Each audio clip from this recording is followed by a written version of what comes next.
ऐ मोमिनो, हालात जैसे भी सख्त आ जाएं, एक बात मैं आपको बता दूं, किस बात से डर है तुम्हें, किस बात से खौफ है तुम्हें? मेरे अजीजों, मैं तो कहता हूं कम से कम सुन्नियों को तो हालात से नहीं डरना चाहिए जो हर साल करबला सुनते आते हैं।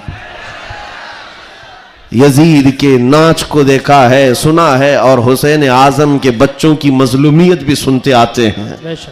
ऐसे हालात तो नहीं आए कि तुम्हारे 6 माह के बच्चों के गले में तीर चलाया गया हो, फिर डर किस बात का है, खौफ किस बात का है?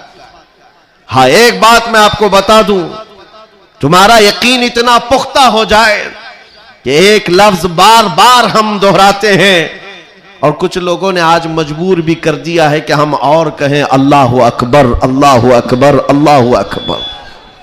अल्लाह सबसे, अकीदा है कि नहीं आपका?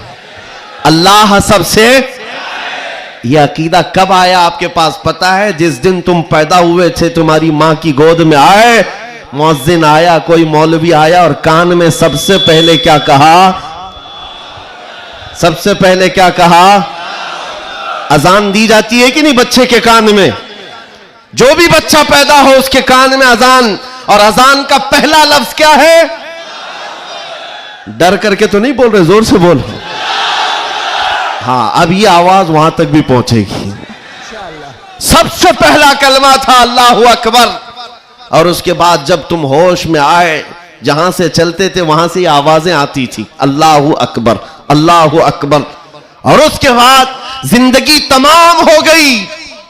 और जानते हो, सिर्फ एक ही कौम है ये दुनिया में ऐसी, आप हैं, हम हैं, इनको सिर्फ और सिर्फ पेशानी और नाक जमीन तक झुकाना हो तो सिर्फ एक ही बात कहना पड़ता है, अल्लाहु अकबर। इस जुमले के अलावा किसी इमाम को लाओ मस्जिद में किसी इमाम को लाओ और इमाम से कहो अपने बाप का नाम ले और झुका कर दिखा, कोई कौम है ना रुकू में जाएगी ना सजदे में जाएगी। बादशाह वक्त भी हो, अकबर जैसा डिक्टेटर दीन इलाही नाम का एक नया दीन लाया था, और उसने अपने नमाजों अलग शुरू करवा दी थी, और बादशाह के नाम से तकबीर कही जा रही थी, उसका भी नाम अकबर है। मेरे अजीजों, वक्त का बड़ा बादशाह अपने नाम से जब झुकाना चाहा, वक्त का मुजद्दिद अल्फसानी फारूकी सरहिंदी खड़े हो जाते हैं और कहते हैं ये पेशानी सिर्फ और सिर्फ अल्लाह के नाम से झुक सकती है। कोई बादशाह अपने नाम से तुम्हें झुका सकता है? हाँ, लेकिन एक किसान का बच्चा हाफिज कुरान हो, इमाम बन जाए और अल्लाह का नाम ले ले, पीछे खड़ा हुआ हर अमीर गरीब सजदे में चला जाता। ये नहीं देखता कि किसान का बच्चा झुका रहा है, वो ये देखता है मुझे रब के नाम से झुकाया जा रहा है। दुनिया की वाहिद कौम हो जिसको झुकाना हो तो सिर्फ अल्लाह का नाम है। इस नाम के अलावा कभी तुम्हारी पेशानी कभी किसी के सामने, और किसी के नाम से भी, हाँ, पैदा हुए थे तब तुम्हारे कान में पहला जुमला अल्लाहु अकबर था। जवानी में हर जगह मस्जिदों से सुनते आए। जिस दिन हमारा इंतकाल हुआ, जनाजा लाकर रखा गया इमाम के सामने, सफे लग चुकी थी, इमाम ने हाथ उठाकर तकबीर बांधी, क्या कहा? पहला जुमला अल्लाहु अकबर। हम पैदा हुए थे अल्लाहु अकबर कहते हुए, दुनिया से जा रहे हैं अल्लाहु अकबर कहते हुए।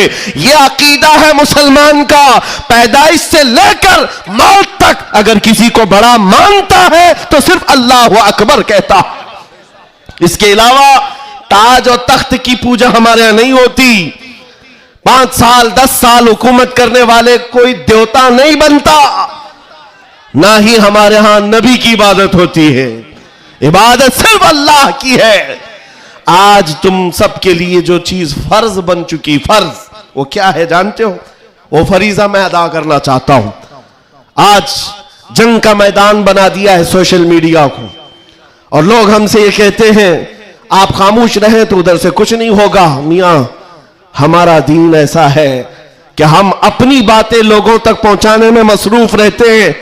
हमारे अंदर अखलाक भी है, मॉरलिटी है, नरम गुफ्तगू करते हैं, बाजू फैलाकर लोगों का इस्तकबाल करते हैं। लेकिन हमारे असातिज़ा ने एक बात कही है कि बेटा जुबान नरम रखना, दिल ठंडा रखना, दिमाग ठंडा रखना, जुबान मीठी रखना, दिल नरम रखना, यह अच्छे अखलाक की बात है।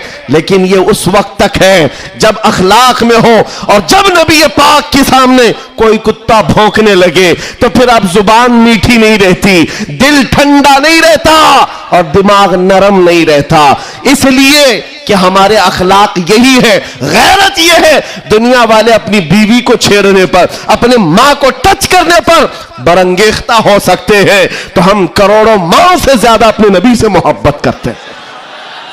आपको पता है जंगे उहद में, उहद की जंग में 700 सहाबा इकराम थे, 3000 से ज्यादा मुशरिकीन आए थे। यह जंगे उहद, पहले तो ऐसा हुआ कि सहाबा गालिब आ गए, उनको मारकर भगा दिया। मैदान जंग से मुशरिकीन भागते रहे सामान छोड़कर। लेकिन थोड़ी देर के बाद हुआ ये कि सहाबा इकराम माले गनीमत जमा कर रहे थे, मुशरिकीन पीछे से आकर हमलावर हुए। हमेशा आदत रही है पीछे से हमला करने की, हमलावर हुए। और उस वक्त सहाबा इकराम जो मैदान में माले गनीमत जमा कर रहे थे अंदाजा न कर सके, जिसकी वजह से 70 सहाबा शहीद हुए। सुनो मैं क्या बात अर्ज कर रहा हूं, जंग तफसील से बयान करने का वक्त नहीं है। उहद की जंग में 70 सहाबा शहीद हुए। यह वो जंग है जिसमें अमीर हमजा का सीना चाक करके कलेजा चबाया गया था। यह वही जंग है जिसमें हजरत अब्दुल्ला बिन जहश सहाबी रसूल के जिस्म के 80 टुकड़े करके काफिरों ने हार बनाकर पहने थे। यह वही जंग है जिसमें अनस बिन नुजैर सहाबी है, एक उंगली के अलावा उनके पूरे जिस्म का कोई गोश्त बाकी नहीं था। यह वो जंग है जिसमें साद इब्ने रबी के पेट को फाड़ कर अंतड़ियां बाहर निकाल दी थी। यह सारी मॉब लिंचिंग हुई है। उस जंग के मैदान में सबसे बड़ा हादसा क्या हुआ था, रसूल पाक सल्लल्लाहु ताला अलैहि वसल्लम के चेहरे पाक पर एक जालिम ने लोहे की टोपी से मारा था, तो जिसकी वजह से हुजूर के 2 दांत शहीद हुए थे। ये जंग के हालात। अब सुनो, सहाबा कराम पीछे हट गए, नबी पाक सल्लल्लाहु अलैहि वसल्लम उहद पहाड़ के अंदर जाकर बैठे, क्योंकि जंग के हालात बदल गए, कुफार और मुशरिकीन गालिब आ गए। कभी ऐसे हालात आते, सुनो मेरे अजीज, कभी ऐसे हालात आते मोमिनीन को पीछे हटना पड़ा, सहाबा रसूलुल्लाह के साथ पीछे चले गए। लेकिन जब ऐसे हालात बनते हैं ना, तो इन जालिमों को कीड़े काटने लगते हैं उछल कूद करने की। मैदान में उछल कूद शुरू हो गया, जश्न शुरू हो गया, छेड़ना शुरू किया मोमिनीन को। क्या कह करके अबू सुफियान उनकी तरफ से आया, काफिरों की तरफ से, और नारे लगाना शुरू कर दिया, जो आज सबसे बड़ा मसला है ना। हाँ, ये उहद के मैदान में भी हो रहा था।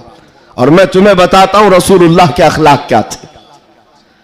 उधर से अबू सुफियान कहने लग गया, कहां है मोहम्मद, कहां है अबू बकर, कहां है उमर। जंग के मैदान में दिख नहीं रहे थे, तो उसने कहा सब कत्ल हो गए, सब शहीद हो गए। और उसके बाद सारे लोगों में नारा लगा रहा था, अलग अलग नारे लग रहे थे। हुजूर पाक के कानों में आवाज आई, हुजूर बैठे थे, जख्मी हालत में थे, सहाबा मगमूम थे। उस बात, ये सब चीजें होने के बावजूद नबी पाक सल्लल्लाहु ताला अलैहि वसल्लम जलाल में आए और फिर कहा, किसको जानते हो? उमर इब्ने खत्ताब को। कहा, उमर उठो, इनका जवाब दो, उठो, इनका जवाब दो। हजरत उमर पहाड़ के किनारे आए, पुकारने लगे, मोहम्मद भी जिंदा है, अबू बकर भी जिंदा है, उमर भी जिंदा है, और तुम्हारी आंखों में और तुम्हारे दिल में गड़ते रहेंगे। मैदान उहद से हजरत उमर का जवाब आया। आप हक्के बक्के रह गए, अच्छा जवाब आ रहा है, जवाब आ रहा है। तब फिर जोश आया, उधर सब नारे लगाने लगे। कहा कि लना उज्जा वला उज्जा लकुम, ओलो हुबुल, ओलो हुबुल। हुबुल उनके एक बुत का नाम था, खुदा का नाम था। हुबुल की जय हो, हुबुल। तो हजरत उमर से हुजूर ने कहा, उमर जवाब दो। उधर से ओलो हुबुल कह रहे थे, हजरत उमर कहते अल्लाह अजल, अल्लाह अजल, अल्लाह सबसे बड़ा है, अल्लाह सबसे बड़ा है। उधर से फिर कहा, लना उज्जा वला उज्जा लकुम, हमारे पास उज्जा एक देवी, इज्जत देने वाली, कहते हमारे पास उस्सा है, तुम्हारे पास तो उस्सा है नहीं। हजरत उमर जवाब देते हैं, अल्लाह मौलाना वला मौला लकुम, अल्लाह हमारा मददगार है, तुम्हारा कोई नहीं है। जवाब बराबर चल रहा है और यह सुन्नत मुस्तफा है। अगर कोई मुझे आज कहता है तो मैं उससे ये कहूंगा कि अल्लाह के नबी ने जो हजरत उमर से कहा था वो सुन्नत में अदा करके रहूंगा। जब जब इस्लाम पर, बानी इस्लाम पर कोई भी उंगली उठाए तो मेरे अजीजों इतने गए हुए नहीं है। फिर उसके बाद 70 शहीद हो गए थे मोमिनी। बड़े मजे की बात है, बड़े मजे की बात, जंगे बदर में मक्का वालों के 70 मारे गए थे। जंगे बदर पहले हुई, दूसरे नंबर पर उहद, और इसमें 70 ईमान वाले मारे गए, शहीद हुए। तो अब अबू सुफियान उधर काफिरों की तरफ से कहता है, क्या उमर कब तक जवाब दोगे? बराबर हो गया, तुम बदर में 70 हमारे मारे थे, उहद में हम 70 तुम्हारे मारे, बराबर बराबर हो गया। क्या मजे का जवाब देते हैं। उस उमर फारूक की तुरबत पर करोड़ों सलाम। कहते कौन सी बराबरी की बात कर रहे हो, कौन सी बराबरी? याद रखो अबू सुफियान, 70 तुम्हारे मारे गए, 70 हमारे मारे गए, कोई बराबरी नहीं। तुम्हारे मरे हुए दोज़ख में है, हमारे मरे हुए जन्नत में है। नारे तकबीर, नारे रिसालत, शेरे हिंदुस्तान, हजरत अल्लामा मुफ्ती सलमान अज़हरी साहब क़िबला, इस्लाम बादशाह का अल्फलाइज, नारे तकबीर, नारे रिसालत। वाह वाह वाह वाह वाह, क्या बात है, सुभान अल्लाह। तुम्हारे मरे हुए दोज़ख में हैं, हमारे शहीद जन्नत में हैं। ये फर्क है, बड़ा फर्क है। ए अजीजों, ए सुन्नियों, इस बात को याद रखो। अल्लाह करीम का ये दीन इस्लाम सुबह क़यामत तक फलता फूलता रहेगा। लोग आएंगे जाएंगे, हम जैसे हजारों मर भी जाएंगे, दीन इस्लाम अपनी हक्कानियत की बुनियाद पर हमेशा जिंदा रहेगा। लेकिन आपको यह समझना है आज इस्लाम का दिफा कैसे करेंगे। इस्लाम का दिफा सिर्फ यह बात है कि तुम्हारे अंदर इतनी तो अखलाकी जुर्रत हो, इतनी अखलाकी जुर्रत हो। जानते हो, जब रसूल पाक सल्लल्लाहु अलैहि वसल्लम मदीने में थे, जब कभी हमलावर होते लोग तो जंगें हो जाती थी। एक सहाबी हैं, उम्र 60 साल की हो गई, बुढ़ापा था, कमजोरी थी। वो कौन है जानते हो? हस्सान बिन साबित, रसूलुल्लाह के सहाबी हैं। जंगों में शिरकत नहीं कर पाते, किसी गज़वे में नहीं जा पाते। रसूल करीम सल्लल्लाहु अलैहि वसल्लम के साथ जो सहाबा मैदान जंग में जाते थे उनमें नहीं जा पाते थे। इस बात का गम होता था, इस बात का गम होता था कि मैं तीरों तलवार चलाने के काबिल नहीं, मुकाबला करने की ताकत नहीं रखता। तो क्या करते हस्सान बिन साबित? जानते हो, मदीने में बैठते। उस जमाने का सोशल मीडिया था शेरो शायरी, उस जमाने का सोशल मीडिया प्लेटफॉर्म शेरो शायरी। शायर जो होते थे वो तारीफ भी करते थे और किसी की मजम्मत भी करते थे। ये उस जमाने का उरूज का फन था। हजरत हस्सान बिन साबित क्या करते जानते हो? जब कभी कोई हुजूर पाक सल्लल्लाहु ताला अलैहि वसल्लम की शान में एक जुमला भी कहता, उसके पूरे खानदान के मुतालिक पूरे अशार में ऐसी हिजू लिखते थे कि पूरे अरब का बच्चा बच्चा वो अशार याद करके पढ़ने लग जाता था। हज़रत हस्सान बिन साबित रसूलुल्लाह सल्लल्लाहु अलैहि वसल्लम की तरफ आने वाली हर चीज का अशार में जवाब देते थे। कभी कोई कहा मोहम्मद अरबी सल्लल्लाहु ताला अलैहि वसल्लम के लिए अबू जहल, अबू लहब, ये जितने भी दुश्मनाने इस्लाम थे, इन्होंने हिजू किया तो यूं कहा कि मोहम्मद सल्लल्लाहु ताला अलैहि वसल्लम न चेहरे में अच्छे हैं, न खदो खाल में अच्छे हैं, न देखने में अच्छे हैं। ये हिजू करने के अल्फाज में कह रहे थे। तब हस्सान बिन साबित ने कहा, वह अहसन मिन कलम तरक़त आइनी व अजमल मिन कलम तलिदिन निसाअ खुलिक़त मुबर्रअन मिन कुल्लि ऐबिन कअन्नका क़द खुलिक़त कमा तशाअ। जाहिल, तुझे क्या मालूम अल्लाह के रसूल को, रसूलुल्लाह को, नबी पाक को अल्लाह ने कैसे पैदा किया। वो अहसन मिन कलम तरक़त आइनी, ऐसा हसीन चेहरा कि मेरी आंख ने आज तक देखा ही नहीं, और ऐसा हुस्न जमाल दिया कि आज तक किसी माँ ने ऐसा जना ही नहीं। क्या बात है, सुभान अल्लाह सुभान अल्लाह। ये अशार फिर रसूलुल्लाह को जब ये खबर मिली कि हस्सान बिन साबित ऐसे अशार लिखते हैं, तो जानते हो नबी पाक सल्लल्लाहु अलैहि वसल्लम उस दौर में उन कुफार और मुशरिकीन को भी देख रहे हैं। जो दौर है शेर और शायरी के उरूज का है, लोग शेर और शायरी में बात करना पसंद करते, अपने खानदान की 8-8 पुश्तों का नाम शेर में बयान करते थे। उस दौर का ये फन था। जब हस्सान बिन साबित ये कहने लगे तो जानते हो मेरे आका ने क्या कहा?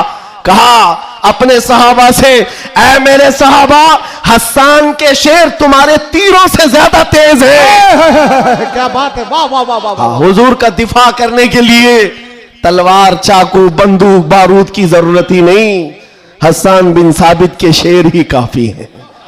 इसीलिए मेरे अजीजों, आला हज़रत इमाम अहले सुन्नत फाजिल बरेलवी को देखो, बरेली की सरजमीन से कलम से ही जिहाद किया है। जितना लिखा है आज भी पढ़ा जाए तो कई लोगों के दांत खट्टे हो जाते हैं। जब नबी पाक सल्लल्लाहु ताला अलैहि वसल्लम की शान में उस दौर के जुब्बा कुब्बा वाले भौंक रहे थे कि इनका इल्म इतना है, इनका इल्म उतना है, ये पीठ पीछे का नहीं जानते, दीवार पीछे का नहीं जानते, जब आला हज़रत अपने कलम से दिफा कर रहे थे, डिफेंस कर रहे थे, तुम रसूल पाक को नाप रहे हो। सुनो उनका मकाम क्या है। सरवर कहूं कि मालिको मौला कहूं तुझे, बागे खलील का गुले ज़ैबा कहूं तुझे, अल्लाह रे तेरे जिस्म मुनव्वर की ताबिशे, ऐ जाने जाम में जाने तजल्ला कहूं तुझे, तेरे तो वस ऐबे तनाही से है बरी, हैरान हूं मेरे शाह मैं क्या क्या कहूं तुझे। और कहना शुरू किया, सारे अच्छों से अच्छा समझिए जिसे, है उस अच्छे से अच्छा हमारा नबी, सारे ऊंचों से ऊंचा समझिए जिसे, है उस ऊंचे से ऊंचा हमारा नबी, बुझ गई जिसके आगे सभी मशाले, शम्मा वो लेकर आया हमारा नबी, खल्क से औलिया, औलिया से रसूल, और रसूलों से आला हमारा नबी, जिनके तलवों का धुवन है आबे हया, है वो जाने मसीहा हमारा नबी। आला हजरत फैसला करते हुए अपने कलम से उन बदजुबानों को जवाब देते हुए कहते हैं, कौन देता है, देने को मुंह चाहिए, अरे देने वाला है सच्चा हमारा नबी। सुभान अल्लाह। नारे तकबीर, नारे रसालत, कलामुल इमाम, इमामुल कलाम, मसलके आला हजरत, इस्लाहे माशरा कॉन्फ्रेंस, नारे तकबीर। सुभान अल्लाह सुभान अल्लाह। ऐ सुन्नियों, इस बात को याद रख करके चलो, जवाब देना हर मुसलमान पर फर्ज है। हाँ, मेरे पास माइक है, मिंबर है, मैं यहां से जवाब दे रहा हूं। जिसके पास अल्लाह ने जो हैसियत दी है वो वहीं से जवाब देगा। हाँ, दिफाए इस्लाम हर मुसलमान पर फर्ज है। हम कानून को हाथ में लेने की बात नहीं कर रहे हैं। हाँ, हमारी इस बात को तोड़ मरोड़ कर यूट्यूब वाले मसाला लगाकर पेश करेंगे, और बहुत सारे लोग होंगे भी हैं बेचारे, हमारे रिश्तेदार भी होंगे जो हर जलसे में होते हैं। सारी रिपोर्ट मैं उनसे भी ये कहता हूं, मेरे कहने का उल्टा मतलब मत लो, हम सीधा ही बोलते हैं, और हम गुफे में बैठ के बोलने वाले लोग नहीं हैं। मिंबर पर बरसर ऐलान, इसलिए कि हमें हमारे दीन पर इतना यकीन है जितना सूरज की रोशनी पर भी नहीं होता, उससे ज्यादा यकीन है। सूरज की रोशनी से ज्यादा यकीन ना होता तो कभी हम आग में कूदने की बात नहीं करते। हाँ, इतना यकीन है। आप सबको यकीन है या नहीं मेरे अजीजों? अभी जो नाज़िम इजलास भी कह रहे थे कि दिफा इस्लाम के मुतालिक हमने आवाज उठाई थी मुंबई की सरजमीन से, लेकिन 2 साल के बाद जालिमों को यह पता चल गया है कि अब इस मुल्क में एक सलमान